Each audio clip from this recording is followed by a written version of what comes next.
तो दोस्तों clash at the castle देने वाला है 15 जून को यानी कि सैटरडे को रात के 10:30 बजे। और सबके दिमाग में सिर्फ एक सवाल है कि क्लैश एट द कैसल में क्या the tribal chief the head of the table Roman Reigns return आएंगे या फिर नहीं। और अगर रोमन रेंस रिटर्न आएंगे तो ऐसा मुझे क्यों लगता है कि रोमन रेंस रिटर्न आने वाले हैं, और अगर रोमन रेंस के रिटर्न आने का कोई प्लान नहीं है तो ऐसा मुझे क्यों लगता है कि रोमन रेंस के रिटर्न आने का कोई प्लान नहीं है। तो इन दोनों बातों का रीजन क्या है, तो ये रीजन मैं आपको इस वीडियो में बताने वाला हूँ। तो इस वीडियो को आखिर तक जरूर देखिएगा, मिस करने की गलती बिल्कुल मत कीजिएगा, क्योंकि अगर आपने इस वीडियो को मिस कर दिया तो आप लोग रोमन रेंस की एक बहुत बड़ी अपडेट को मिस कर देंगे, जो कि मुझे लगता है कि आप लोग मिस नहीं करना चाहेंगे। लेकिन इससे पहले मैं इस वीडियो को शुरू करूं, अगर आप लोग ये जानना चाहते हैं कि लिव मॉर्गन और डोमिनिक की स्टोरी कहां जाने वाली है और आखिरकार क्यों लिव मॉर्गन और डोमिनिक का सेगमेंट नन पीजी एरा बनता जा रहा है, तो इस बारे में मैंने डिटेल में एक वीडियो बनाई है। अगर आपने उस वीडियो को भी मिस कर दिया है तो उस वीडियो को भी जाके जरूर देखिएगा। तो आइए दोस्तों, आप करते हैं वीडियो को शुरू और जानते हैं कि क्लैश एट द कैसल में क्या रोमन रेंस रिटर्न आएंगे या नहीं। सबसे पहले ये बात करते हैं कि मुझे ऐसा क्यों लगता है कि Roman Reigns clash at the castle में रिटर्न नहीं आएंगे। इसके कई सारे रीजन है। सबसे पहले रीजन का नाम है मनी इन द बैंक। आप लोगों ने बिल्कुल सही सुना, WWE का one of the biggest pay per view है money in the bank. Money in the bank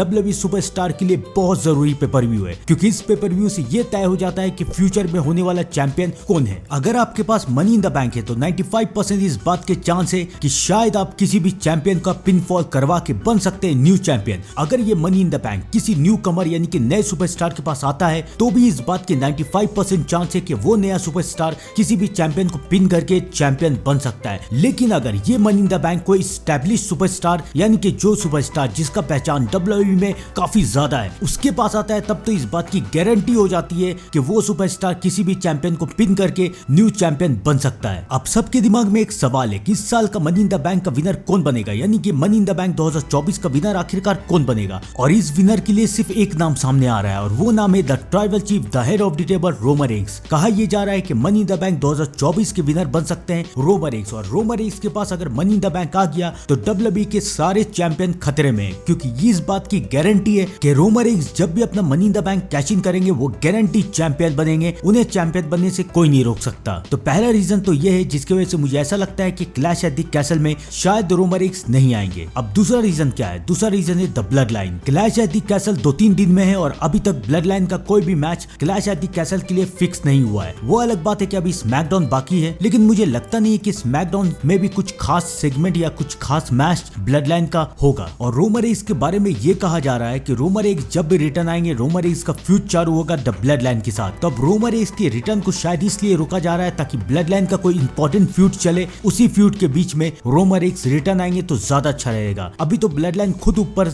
उठी नहीं है, ब्लड लाइन खुद कुछ ज्यादा पुशअप नहीं मिला है ब्लड लाइन को, तो रोमन रेंस रिटर्न आके ऐसी टीम को हरा के करेंगे भी क्या। ब्लड लाइन को पुश देने के लिए एटलीस्ट 1 महीना तो और लगेगा ही, यानी कि मनी इन द बैंक के तक या फिर समरस्लैम तक, तो तब तक शायद रोमन रेंस रिटर्न नहीं आए। तो आप लोग भी कमेंट में जरूर बताइएगा कि आपको क्या लगता है कि ब्लड लाइन यानी कि सोलो सिकावा की नई ब्लड लाइन का पुश कहां तक जाएगा और कब तक जाएगा। कमेंट करके जरूर बताइए, मैं आप लोगों के सारे कमेंट पढ़ता हूं। अब क्लैश एट द कैसल में रोमन रेंस के ना रिटर्न आने का तीसरा कारण है अंकल हाउडी। आप लोगों ने बिल्कुल सही सुना, क्लैश एट द कैसल में ये रूमर्स आ रही है कि अंकल हाउडी रिटर्न आने वाले हैं और अंकल हाउडी कॉर्डियोस वर्सेस एजे स्टाइल के मैच में रिटर्न आएंगे। कॉर्डियोस और एजे स्टाइल के मैच का रिजल्ट हम सब बहुत अच्छी तरीके से जानते हैं। इस मैच में कॉर्डियोस एजे स्टाइल को हरा के अपने टाइटल को बचा लेंगे, लेकिन उसके बाद कॉर्डियोस को मिलेगा एक बहुत बड़ा सरप्राइज, क्योंकि वहां पर रिटर्न आएंगे अंकल हाउडी और अंकल हाउडी कॉर्डियोस के नेक्स्ट ओपोनेंट बनेंगे और शायद मनी इन द बैंक में कॉर्डियोस वर्सेस अंकल हाउडी का मैच भी हो सकता है। अब ये सब तो ठीक है, लेकिन अंकल हाउडी रोमन रेंस का रिटर्न कैसे रोक रहे हैं मैं आप लोगों को बताता हूँ। अगर अंकल हाउडी रिटर्न आते हैं और उसी बीच अगर रोमन रेंस रिटर्न आते हैं तो किसी का भी ध्यान अंकल हाउडी के रिटर्न में रहेगा ही नहीं। कोई अंकल हाउडी के रिटर्न की तरफ ध्यान ही नहीं देगा। अंकल हाउडी का रिटर्न, वो भी जो कि इतने साल के बाद हो रहा है, वो पूरी तरह से इग्नोर हो जाएगा। सबके दिमाग में सिर्फ रोमन रेंस रहेंगे। तो WWE अंकल हाउडी के इस रिटर्न को इतना बेकार नहीं करेगी, तो इसलिए WWE कभी भी अंकल हाउडी और रोमन रेंस को एक साथ रिटर्न ना लाए। अगर अंकल हाउडी रिटर्न नहीं आएंगे तो रोमन रेंस रिटर्न आएंगे, अगर रोमन रेंस रिटर्न नहीं आएंगे तो अंकल हाउडी रिटर्न आएंगे। मुझे ऐसा ही लगता है। ये सारे कारण तो ये बताते हैं कि Roman Reigns clash at the castle में रिटर्न नहीं आएगा। लेकिन Roman Reigns clash at the castle में रिटर्न क्यों आ सकता है, इस बात के भी कई कारण है। सबसे पहला कारण है WWE का